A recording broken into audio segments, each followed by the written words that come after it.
இப்போ நம்ம இறால் மசாலா செய்ய போகிறோங்க. அதுக்கு வந்து பாருங்கள், இறாலை நல்லா கழுவி க்ளீன் பண்ணிவிட்டு 150 கிராம் எடுத்து வச்சுருக்கேன். 2 பெரிய வெங்காயம் கட் பண்ணி வச்சுருக்கேன். கருவேப்பிலை கொஞ்சம் எடுத்து வச்சுருக்கேன். கொத்தமல்லி வந்து ஒரு 1/2 டேபிள் ஸ்பூனுங்க. இந்த வரமிளகாய் வந்து ஒரு 6 வரமிளகாய், கொஞ்சம் கொத்தமல்லி, அதுக்கப்புறம் தேங்காய் வந்து கொஞ்சம் எடுத்து வச்சுருக்கேங்க. ஒரு கப் பாருங்கள், இவ்வளோ தான், ஒரு 1/4 மூடி வரும். புளி வந்து ஒரு நெல்லிக்காய் சைஸுங்க. உப்பு தேவையான அளவு. இஞ்சி பூண்டு வந்து ஒரு 1 டேபிள் ஸ்பூன். எண்ணெய் அவ்வளோதான். பாருங்கள், மிளகாய் வத்தூள் வந்து ஒரு 6 பீஸ் இருக்குது. தனியாத்தூள் வந்து ஒரு 1/2 டேபிள் ஸ்பூன் இருக்குது. கொஞ்சம் கொத்தமல்லி தழை இருக்குது. எல்லாத்தையும் ஒன்றா போட்டு அரைக்கிறதுக்கு போட்டுக்கலாங்க. தேங்காய் பாருங்கள், ஒரு 1/4 தேங்காய் எடுத்து வச்சுருக்கேன், அதை போட்டுக்கலாம். புளி பாருங்கள், ஒரு சின்ன நெல்லிக்காய் சைஸ் தான், இதையும் போட்டுக்கலாம். கொஞ்சம் கருவேப்பிலை போட்டுக்கலாங்க. போட்டுட்டு கொஞ்சம் உப்பு போட்டுக்கலாம். இப்போ அரைச்சிட்டு வந்துடலாங்க.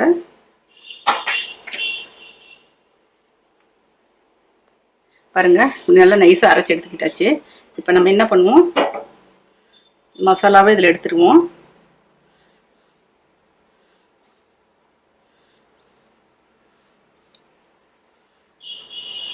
எடுத்துட்டு நம்ம இறாலை போட்டுருவோங்க. போட்டு இதில் நல்லா மிக்ஸ் பண்ணி வச்சுருங்க.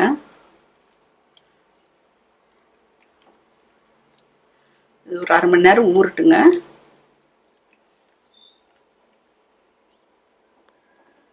இப்போ நம்ம இறால் மசாலாவுக்கு தாளிக்க போகிறோங்க. நான் 2 டேபிள் ஸ்பூன் எண்ணெய் விட்டுருக்கேன். பாருங்கள், 2 வெங்காயம் போட்டு நல்லா வதக்கிடலாம். நல்லா வணங்கணுங்க. பாருங்கள், நம்ம இஞ்சி பூண்டு போட்டுக்கலாம். அதில் போட்டு நல்லா வணக்குங்க. வெங்காயம் நல்லா இந்த அளவுக்கு வணங்கிடணுங்க. நல்லா இஞ்சி பூண்டு பச்சை ஸ்மெல்லாம் போகணுங்க. அந்தளவுக்கு வணக்கிட்டு இது கலந்து வச்சுருக்கோம். அது போட்டுக்கலாம். நம்ம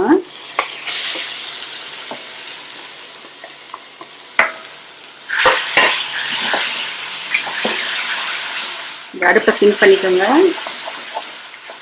இறால்லேருந்து தண்ணி விடும். கொஞ்சம் சிம்லேயே வைங்க, ஒரு 5 நிமிஷம்.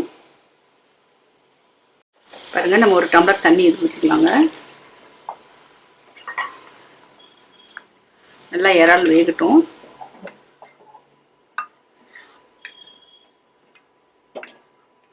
நம்ம இதில் கொஞ்சம் கருவேப்பிலை போட்டுக்கலாங்க.